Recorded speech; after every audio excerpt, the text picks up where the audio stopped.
Inayos ng babae ang kanyang coat habang pumapasok siya sa grandeng bangko na kanyang itinayo mula sa simula. Kumikinang ang mga chandelier. Kumikinang ang mga sahig na marmol. Pero may isang bagay na hindi tama. Lumapit siya sa counter pero sinalubong siya ng malamig na titig ng manager. "Hindi kami nagseserbisyo sa mga taong katulad mo." Asar niya. Tiningnan niya ang kanyang simpleng kasuotan. Isang katahimikan ang bumalot sa silid. Walang nakakaalam na siya ang CEO. Ilang segundo lang, nag-unfold ang isang hindi kapani-paniwalang sandali. Isang sandaling magbabago sa lahat. Huminga ng malalim ang babae habang pumapasok siya sa grand lobby ng bangko. Ang mismong lobby na kanyang ipininta sa kanyang isipan. Ilang taon na ang nakalipas nang simulan niyang itayo ang kanyang imperyo. Ang mataas na kisame, ang eleganteng mga chandelier, ang malinis na mga sahig na marmol. Lahat ay nagpapakita ng tagumpay. Pero habang nakatayo siya roon, hindi napapansin, nakasuot ng simpleng coat at scarf. Napagtanto niya kung gaano kaiba ang itsura ng mga bagay mula sa labas. Naglakad siya patungo sa counter. Inaasahan ang karaniwang mainit na pagtanggap na kanyang natatanggap sa mga corporate meeting. Pero sa halip, sinalubong siya ng isang malamig na titig mula sa branch manager. Halos hindi siya tiningnan ng manager bago magsalita. Ang kanyang boses ay puno ng inis. "Hindi ka basta-bastang pumapasok dito at umaasang makakatanggap ng serbisyo. Meron ka bang account?" Ilang tao sa lobby ang lumingon para tumingin sa kanya. Nararamdaman niya ang kanilang mga mata na nag-uusig sa kanya. Nag-aakalang hindi siya nabibilang. Nanatiling kalmado siya. Kinuha niya ang kanyang bank card at tinalabas ito patungo sa kanya. "Meron," sagot niya. Pinanatili niyang kalmado ang kanyang boses. Tinawanan ng manager. Halos hindi niya tiningnan ang card.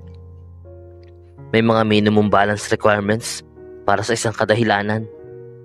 Ang mga taong tulad mo ay dapat pumunta sa mga mas maliliit na bangko, hindi dito." Nakaramdam siya ng pagkamangha. Talaga bang nangyayari ito? Ilang taon na siyang nagsisiguro na ang bangko na ito ay nagbibigay ng mahusay na serbisyo sa customer, na walang sino man ang tinatrato ng iba batay sa kanilang itsura. Pero narito siya ngayon, tinatanggihan na parang isang walang kabuluhang estranghero. Inayos niya ang kanyang postura. Nagpasya siyang subukan siya ng higit pa. "Kailangan kong mag-withdraw," sabi niya. Hindi nagalinlangan ang kanyang boses. Huminga ng malalim ang manager. Umiling siya. "Tingnan mo, wala akong oras para dito. May mga tunay na kliyente tayong kailangang alagaan. Kung hindi mo maaabot ang mga pamantayan ng institusyon na ito, iminumungkahi kong umalis ka." Isang katahimikan ang bumalot sa lobby. Nagkatinginan ang ibang empleyado sa malapit na desk pero walang magsalita. Pinanood ng mga customer na interesado pero ayaw makialam. Pinag-aralan niya ang manager. Napansin niya ang kayabangan sa kanyang postura. Wala siyang idea kung sino siya. Hindi niya nakilala ang babaeng ang pangarap ang nagbabago sa bangko na ito tungo sa isa sa mga pinakamatagumpay na institusyon sa pananalapi sa bansa. Ilang taon na siyang nagtatayo ng reputasyon ng integridad. Pero narito ang isang lalaki, isa sa kanyang mga empleyado na sumisira sa pangarap na iyon sa loob ng ilang segundo. Tiningnan niya ang kanyang name tag. Mr. Callaway, di ba? Tanong niya. Halos hindi nagbago ang kanyang ekspresyon. Hindi ko alam kung bakit mahalaga yan. Bulong niya. Huminga ng dahan-dahan si Jen. Pagkatapos ay nagabot siya sa kanyang bag at kumuha ng telepono. Ilang tap lang, na-access niya ang isang secure na app na pinapayagan lang ang mga high-level executives na gamitin. Ilang swipe lang, nasa harap na niya ang mga talaan ng empleyado. Nandoon ang pangalan ni Mr. Callaway kasama ang kanyang performance reviews. May mga reklamo, marami. Mga reklamo sa serbisyo sa customer.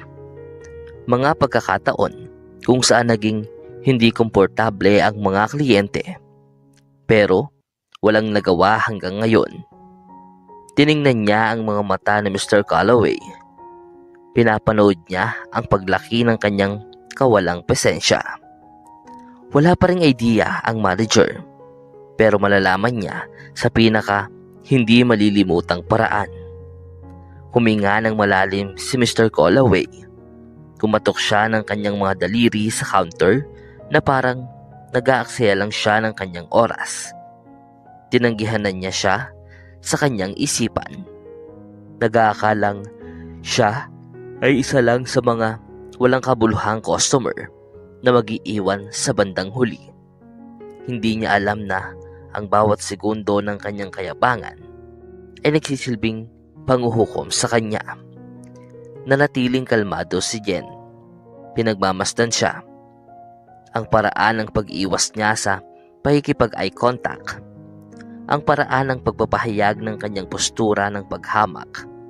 Lahat ay nagsasabi sa kanya na hindi ito ang unang pagkakataon na ginagawa niya ito sa isang tao. Ilang iba pa ang kanyang minamaliit. Ilang kliyente na ang umalis na nahihiya dahil sa kanya. Hinigpitan ni Jen ang kanyang pagkakahawak sa kanyang telepono. Gusto kong makausap ang isang tao na may tungkulin. Sabi niya sa wakas. Matatag pero kalmado ang kanyang boses. Humisi si Mr. Callaway. Ako ang branch manager. Walang mas mataas sa akin dito. Sabi niya na puno ng kayabangan. Tinaasan siya ng kilay ni Jen. Walang regional supervisor? Walang kinatawan ng korporasyon? Bahagyang sumandal siya. Binaba niya ang kanyang boses. Tingnan mo. Hindi ko alam kung anong laro ang nilalaro mo. Pero ito ay isang high-level na institusyon. Hindi kami nag-entertain ng mga taong hindi nabibilang dito. Kaya maliban kung mayroon kang isang bagay na makabuluhan na pag-uusapan, minumungkahi kong umalis ka bago ko tawagan ng security. May kumislap ng isang bagay na madilim sa kanyang mga mata. Pero nanatiling kalmado si Jen. Umatras siya. Tumingin siya sa mga empleyado sa malapit at napansin kung paano nila ibinaba ang kanilang mga ulo. Nagkukunwari na hindi nila napapansin ang nangyayari. Pinanood ng mga customer sa lobby na may pagkamausisa. Tumatalbog ang kanilang mga tingin sa pagitan niya at ng manager. Nararamdaman niya ang tensyon na makapal sa hangin. Isang hindi sinasadyang hamon. Kinuha niya ulit ang kanyang telepono. Mabilis na gumalaw ang kanyang mga daliri habang hinahanap niya ang direktang numero ng contact ng executive division ng bangko. Pinindot niya ang call. Sino bang tinatawagan mo? Asar ni Mr. Callaway. Hindi siya sumagot. Pinanatili niyang nakakapit ang telepono sa kanyang tenga. Ilang segundo lang, may sumagot sa kabilang linya. Miss Lawson. Ang paraan ng pagkilala kaagad ng boses sa kanya ay nagdulot ng isang kapansin-pansin na pagkagulo sa hangin. Naging matigas ang mga empleyado sa malapit na desk. Ang mga customer na tahimik na nagmamasid ay bahagyang sumandal. Nadamang may hindi inaasahang bagay na nangyayari. Oo, sabi niya. Ang kanyang tono ay nagdadala ng bigat ng otoridad. Nasa Downtown Bridge ako. May problema na kailangang agad na matugunan. Hindi nag-alinlangan ang boses sa kabilang linya. Pupunta po ako dyan sa loob ng 5 minuto. Tinapos niya ang tawag. Ibinaba niya ang telepono pabalik sa kanyang bag bago tumingin kay Mr. Callaway. Nakatitig pa rin siya sa kanya na parang naguguluhan, na parang hindi niya pa lubos na naunawaan ang nangyari. 5 minuto, sabi niya ng simple. Nawala ang ngisi niya. Ano? Iyan ang haba ng oras na mayroon ka bago magbago ang buong sitwasyong ito. Sa unang pagkakataon, kumislap ang kawalan ng katiyakan sa kanyang mga mata. Kapansin-pansin ang pagbabago sa atmosfera. Nagsimula ng magpulungan ang mga empleyado sa isa't isa. Nagkatinginan ang mga customer. Nadamang may isang mahalagang bagay na nangyayari. Hindi ko alam kung anong iniisip mong mangyayari. Bago pa niya matapos ang kanyang sinasabi, biglang bumukas ang mga salaming pinto ng bangko. Isang grupo ng mga taong nakasuot ng matitingkad na damit ang pumasok. Ang kanilang presensya ay agad na nag-utos ng paggalang. Tumigil ang silid nang maglakad sila patungo sa gitna ng labi. Sa sandaling iyon, sa wakas, nagbago ang ekspresyon ni Mr. Callaway. Parang nagyelo sa oras ang labi ng bangko habang sumusulong ang mga taong nakasuot ng matitingkad na damit. Umiikot ang kanilang mga sapatos na makintab sa sahig na marmol. Ang bawat hakbang ay isang tahimik na anunsyo ng otoridad.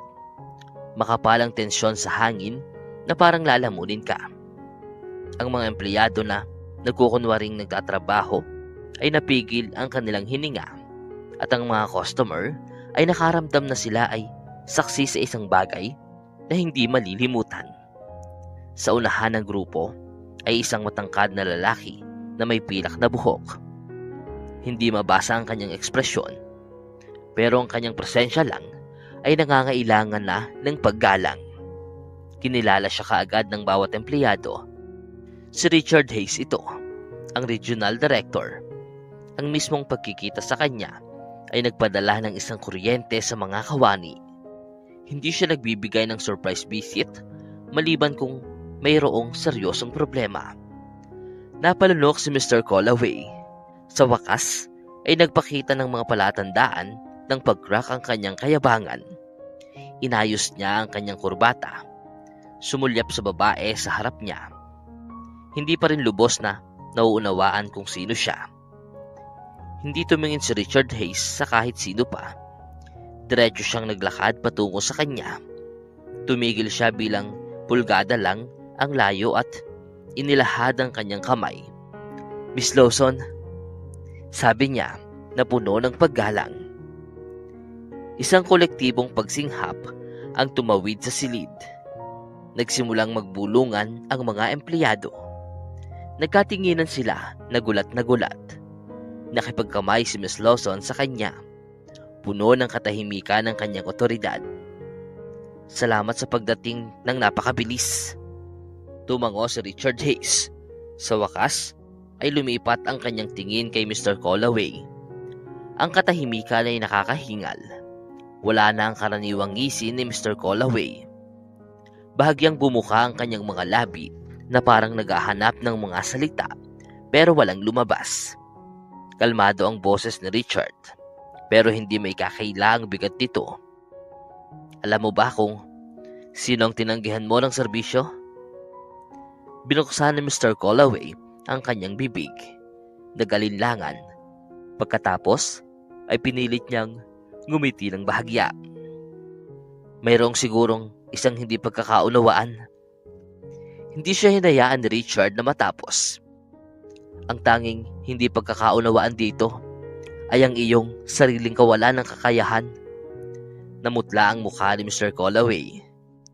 Richard, Lumingon si Richard sa pinakamalapit na empleyado. Kumuha ka ng mga financial report ng branch mula sa nakaraang quarter. Nagmamadaling tumakbo ang empleyado patungo sa likod. Alam niyang mas mabuting huwag magatubili. Pinilit ni Callaway na tumawa ng kinakabahan. Sir, tinitiyak ko sa inyo, walang masamang intensyon. Sa wakas ay nagsalita si Miss Lawson. Pantay at tumpak ang kanyang boses. Pumasok ako sa bangkong ito, ang aking sariling institusyon. Nakasuot na parang isang ordinaryong customer. At ang unang ginawa ng iyong manager ay tinanggihan ako. Hindi dahil sa anumang balidong dahilan, kundi dahil sa kanyang paningin. Hindi ako sapat na mahalaga. Isa pang nakakabinging katahimikan. Sinisip-sip ng mga empleyado ang bawat salita. Bumagsak sa kanila ang bigat ng paghahayag. Huminga ng malalim si Richard. Kinukusot niya ang kanyang mga templo. Callaway, napagtanto mo ba na hindi lang isang kliyente si Miss Lawson? Siya ang CEO ng buong bangko na ito. Mayroon siyang kapangyarihang isara ang branch na ito kung gusto niya. Tuluyan ang nawala ang kulay sa mukha ni Callaway. Bumuka at sumara ang kanyang bibig. Pero walang lumabas na salita. Parang nagyelo sa pagkabigla ang kanyang katawan. Nanatiling matatag ang tingin ni Miss Lawson. Sabihin mo sa akin, Mr. Callaway, ilang iba pang customer ang iyong tinrato ng ganyan? Ilang tao na ang umalis na nahihiya dahil lang sa hindi sila umaayon sa iyong personal na pamantayan. Nagningning ang noo ni Callaway dahil sa pawis. Miss Lawson, maaari ko po bang ipaliwanag? Hindi na kailangan. Putol niya. Ang iyong mga aksyon ay nagsalita na. Sa oras na iyon, bumalik ang empleyado na may hawak na makapal na folder ng mga report. Ibinigay niya ito kay Richard. Binuklat niya ang mga pahina. Lumalim ang kanyang kunot. Ang branch na ito, sabi niya, nakaranas ng pagbaba sa customer satisfaction sa nakalipas na taon. Mga reklamo sa mahinang serbisyo, mga ulat ng mga kliyente na lumilipat sa mga kakumpetensya. Tumaas ang kanyang mga mata, matalim at mapanghusga. At ngayon, nakikita ko na kung bakit. Callaway, utal-utal niyang sabi, nanginginig ang kanyang mga kamay. Iyon ay isang hindi pagkakaunawaan lang. Tiyak na maaari nating hawakan ito ng panloob. Lumingon si Miss Lawson kay Richard. Paano natin karaniwang hinahawakan ang mga kaso na katulad nito? Isinara ni Richard ang folder. Ang kanyang pagtatapos ay nagpadala ng panginginig sa buong silid. Tinatanggal natin sila kaagad. Halos bumigay ang mga binti ni Callaway. Nanginginig ang kanyang mga kamay habang hinahawakan niya ang gilid ng counter. Nagmamadali ang kanyang isip para makahanap ng paraan palabas. Naging maputi ang kanyang mukha. Tuluyan ang nawala ang kanyang tiwala ng ngisi. Ang kanyang buong karera. Mga dekada ng pagtatayo ng kanyang reputasyon ay naglalaho sa harap ng kanyang mga mata. Pakiusap, hinaing niya. Halos hindi marinig ang kanyang boses.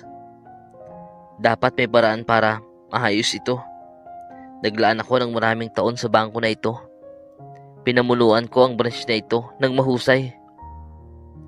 Nanatiling hindi nagbabago ang ekspresyon ni Miss Lawson. Kahusayan? Ulit niya. Bahagyang tumango siya. Iyan ba ang tawag mo sa pagpapahiya sa mga customer? Sa pagtatanggi sa kanila batay sa kanilang itsura? Sa pagtanggi sa pangunahing serbisyo sa isang tao dahil lang sa hindi sila umaayon sa iyong personal na kahulugan ng kahalagahan? Napatalon si Callaway. Hindi personal yon. Palaging personal. Hindi tama. Putol ni Miss Lawson. Matulis ang kanyang boses. Ang pagbabangko ay tungkol sa tiwala, Mr. Callaway. Ang bawat customer na dumaraan sa mga pintong iyon ay dapat makaramdam ng paggalang. Hindi mahalaga kung nakasuot sila ng suit o ng work boots, pero nagpasya kang ang kapangyarihan ay nangangahulugan ng pagtingin sa iba. Bumuka at sumara ang bibig ni Callaway, pero walang lumabas na salita. Lumapit si Richard Hayes. Ang iyong pagtanggal ay epektibo kaagad. Pahayag niya na puno ng pagtatapos. Lilimasin mo ang iyong opisina ngayon. Isang alo ng mga bulong ang tumawid sa labi. Tumayo nang hindi gumagalaw ang mga empleyado. Ang ilan ay sumulyap sa isa't isa nang may pagkabalisa. Maikli at mababaw ang paghinga ni Callaway. Hindi mo ito magagawa. Ibinigay ko ang buhay ko sa lugar na ito. Ibinigay mo sa lugar na ito ang isang reputasyon na hindi nararapat sa kanya. Sagot ni Richard. At ngayon, aalis ka na. Isang security officer na nakatayo sa likod ay lumapit. Ang mismong pagkita sa kanya ay nagdulot ng pag-atras kay Callaway. Isang pagkakamali ito, bulong niya. Mas para sa kanyang sarili kaysa sa kahit sino. Maaayos ko ito. Mapapatunayan kong may pagkakataon ka na, sabi ni Miss Lawson. Pinili mo ang kayabangan kaysa sa serbisyo. May mga kahihinatnan ang pagpipiliang iyon. Huminga ng malalim si Callaway. Naglilibot ang kanyang tingin. Naghahanap ng paikiramay. Pero wala. Ang mga empleyadong dating sumusunod sa kanyang mga utos ay tumangging makipagkita sa kanyang mga mata. Ang mga customer na nakasaksi sa eksena ay nagbubulungan sa isa't isa. Ang ilan ay umiiling. Mayroon kang 10 minuto para tipunin ang iyong mga gamit. Dagdag ni Richard. Hindi nag-alinlangan ang kanyang tono. Tumawa ng mapait si Callaway, pero walang nakakatawa sa kanyang tawa. Lumingon siya sa mga empleyado. Nagmamakaawa ang kanyang mga mata. Gusto ba niyong lahat na makita akong matanggal? Pagkatapos ng lahat ng ginawa ko para sa branch na ito? Walang sumagot. Katahimikan lang ang narinig niya. Sa wakas ay lumingon si Callaway. Bumagsak ang kanyang mga balikat. Ang pagkatalo ay nakadagan sa kanya na parang mabigat na anino. Walang ibang sinabi. Lumingon siya at naglakad patungo sa kanyang opisina. Mabagal at hindi matatag ang kanyang mga hakbang. Malapit sa kanya ang security officer na natiling nakakabinging tahimik ang silid hanggang sa magsara ang pinto ng opisina. Sa oras na iyon lang, bumagsak ang bigat ng nangyari sa hangin. Huminga ng malalim si Miss Lawson. Tiningnan niya ang silid. Ang mga empleyado. Narito, panimula niya. Kalmado pero matatag ang kanyang boses. Gawin niyong aral ito. Ang pamumuno ay hindi tungkol sa kapangyarihan. Tungkol ito sa responsibilidad. Tungkol ito sa pagtiyak ng bawat tao na dumaraan sa mga pintong ito ay tinatrato ng may paggalang na nararapat sa kanila. Tumango ang ilang empleyado. Halo-halo ang kanilang ekspresyon, pagkakaluwagan at determinasyon. Sumulyap si Richard Hayes sa paligid bago lumingon kay Miss Lawson. Gusto mo ba?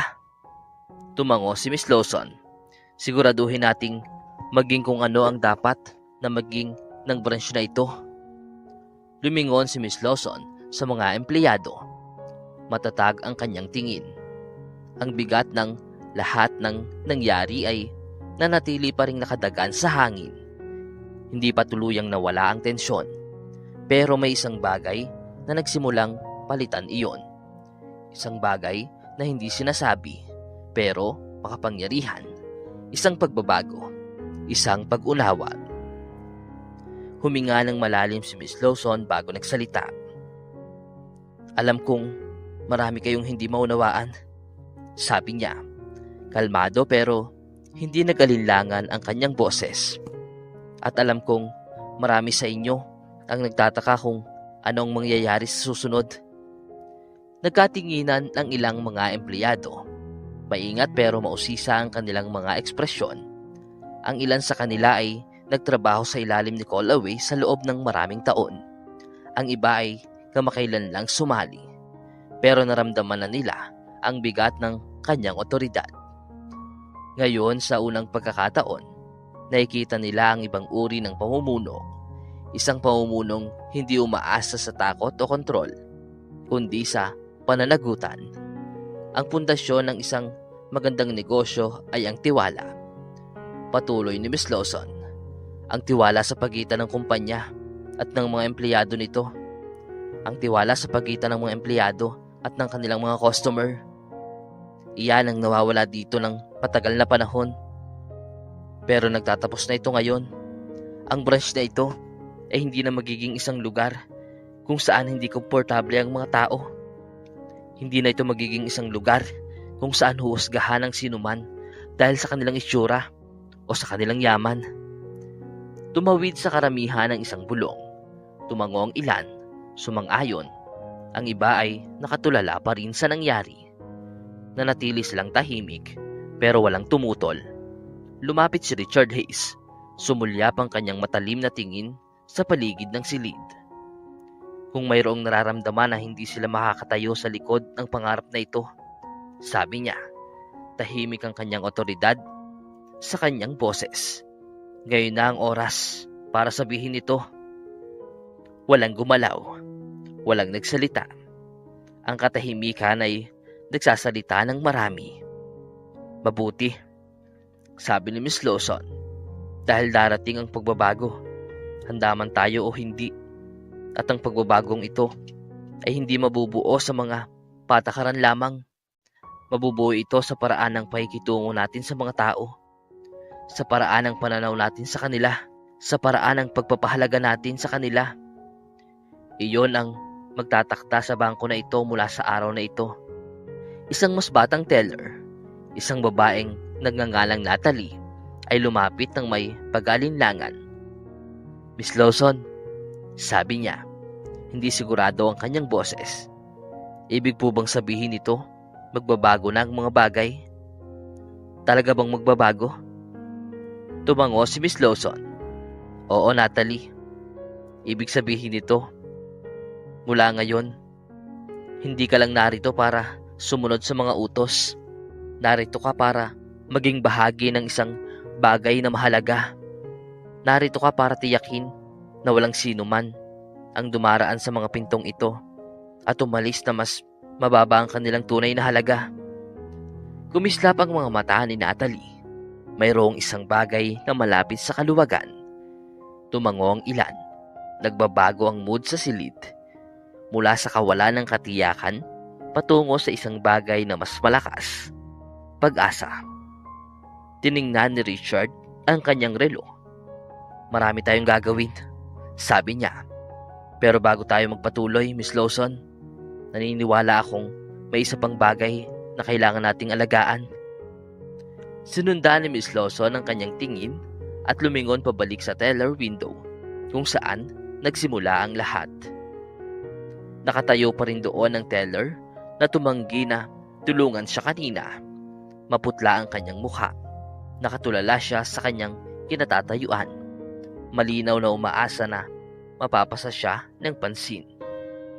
Eric, sabi ni Miss Lawson. Sa unang pagkakataon, diretso siyang kinausap. Napalunok si Eric. Hinawakan niya ang gilid ng counter. Miss Lawson, hindi ko sabihin mo sa akin. Putol niya. Kalmado pa rin ang kanyang tono. Pero walang puwang para sa mga palusot. Itatrato mo ba ako ng iba kung alam mo kung sino ako? Nag-alinlangan si Eric pero hindi siya sumagot. Tumango si Miss Lawson na parang inaasahan na mangyayari iyon. Yan ang problema. Sabi niya ng simple. At iyan ang kailangang baguhin. Tumingin pababa si Eric. Napahiya siya. Huminga ng malalim si Miss Lawson.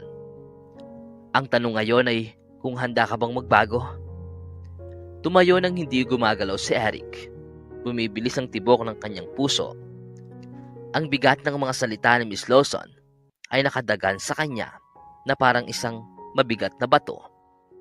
Ilang taon na siyang sumusunod sa pamumuno ni Calloway. Naniniwala siyang ang itsura ang nagtatakda ng halaga, na ang ilang customer ay mas karapat-dapat sa mas maraming atensyon kaysa sa iba. Pero ngayon, nakatayo sa gitna ng lahat ng nangyari, nakita niya ang katotohanan at napakasama ng pakiramdam niya. Ako, panimula niya, pero naharang ang mga salita sa kanyang lalamunan. Pinanood siya ni Miss Lawson, naghihintay. Walang galit sa kanyang ekspresyon, walang pagmamayabang, pag-asa lang. Isang tahimik na pangailangan na harapin niya ang nagawa niya at magpasya kung sino ang gusto niyang maging. Napalunok ng malakas si Eric at lumingon sa paligid. Pinapanood siya ng ibang mga empleyado. Ang ilan ay may maingat na pagkakamausisa. Ang iba ay may manipis na pagtatangi. Nararamdaman niya ang bigat ng kanilang mga titig. Ang paraan ng pagsukat nila sa kanya ngayon, tulad ng pagsukat niya sa mga customers sa loob ng maraming taon. Pero ang pagkakaiba ay malinaw. Sa pagkakataong ito, siya ang nasa ilalim ng pagsusuri. At hindi ito tungkol sa kanyang mga damit o sa kanyang balanse sa bangko. Tungkol ito sa kanyang karakter. Mali ako, amin niya. Mas mahina ang kanyang boses kaysa sa kanyang inaasahan. Lumabas ang kanyang lalamunan, sinubukan niyang ulitin. Mali ako, ulit niya. Mas mahalaga na ngayon. Hindi ko patas na tinatrato ang mga tao. Tiningnan ko ng may paghamak ang mga customer na hindi tumitingin sa paraang gusto kong makita. At hindi ko pinansin na ang trabahong ito ay dapat na tungkol sa serbisyo, hindi sa katayuan. Tumawid sa mga empleyado ang isang bulong. Nagulat ang ilan. Ang iba ay nagdududa. Pero hindi nagbago ang ekspresyon ni Miss Lawson. Lumingon si Eric sa matandang lalaki na tumanggi siyang tulungan kanina. Ang mismong lalaking pinagsilbihan ni Miss Lawson. Nag-aapoy ang kahihiyan sa kanyang dibdib habang nakatingin siya sa mga mata ng lalaki. Pasensya na po, sabi niya. Puno ng pagsisisi ang kanyang boses. Dapat sana'y tinulungan kita nang makalapit ka sa aking counter. Dapat sana'y iginagalang kita. Pinag-aralan siya ng matandang lalaki ng matagal. Pagkatapos, sa sorpresa ni Eric, tumango siya. Kailangan ng isang mabuting tao para aminin kung kailan siya nagkamali. Sabi niya ng simple. Pero kailangan ng mas mabuting tao para magbago. Humihigpit ang lalamunan ni Eric. Lumingon siya kay Miss Lawson. Ayaw kong maging uri ng empleyado na sinanay sa akin ni Mr. Calloway. Sabi niya. Nag-aalab ang determinasyon sa kanyang boses. Gusto kong gumawa ng mas mabuti. Gusto kong maging bahagi ng pagbabagong ito. Tiningnan siya ni Miss Lawson ng ilang sandali.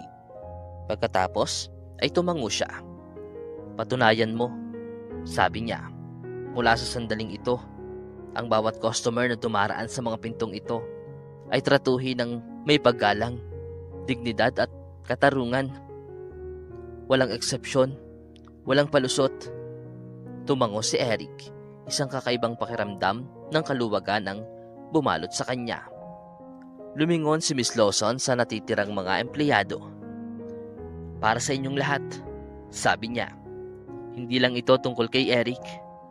Tungkol ito sa kultura ng bangko na ito. Magiging mas mabuti tayo. Gagawa tayo ng mas mabuti. Lumipas ang isang tahimik na sandali. Pagkatapos, isa-isa, nagsimulang tumango ang mga empleyado. Ang ilan ay mas nag-aalinlangan kaysa sa iba. Pero lahat sila ay nakikilala na may isang mahalagang bagay na nagbago. Lumapit si Richard Hayes. Sumulyap siya sa paligid. Naniniwala akong nasakop na natin ang lahat, sabi niya. Miss Lawson, pinagkakatiwalaan kong pangungunahan mo ang branch na ito patungo sa isang kinabukasan na may pagmamalaki nito. Tumango si Miss Lawson. Gagawin ko. Lumingon si Richard para umalis.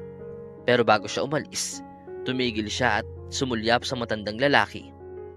"Sir," sabi niya, "kung gusto niyo po pa ring buksan ang account na iyon, mapaparangalan akong tulungan ka ng personal." Tumawa ang matandang lalaki. "Salamat anak, pero sa tingin ko, manatili na lang ako rito at hayaan kong patunayan ng batang ito na seryoso siya sa pagbabago." Bumalik ang lahat ng mata kay Eric. Napalunok ng malakas si Eric at bahagyang tumango. Lumapit siya at nag-gesture patungo sa kanyang counter. "Gustong-gusto kong tulungan ka," sabi niya. Matatag ang kanyang boses. Ngumiti ang matandang lalaki at lumapit sa counter. At nang gawin niya iyon, may nagbago sa hangin. Isang pakiramdam ng panibagong simula. Isang posibilidad. Pinanood ni Miss Lawson ang mga empleyado habang nag-aayos. Ang tensyon na dating bumabalot sa silid ay nagsimulang mawala. Pinalitan ng ibang bagay. Pag-asa. Sa unang pagkakataon sa mahabang panahon, sa wakas ay parang isang bangko kung saan nararamdaman ng lahat na sila ay nabibilang sa lugar na ito.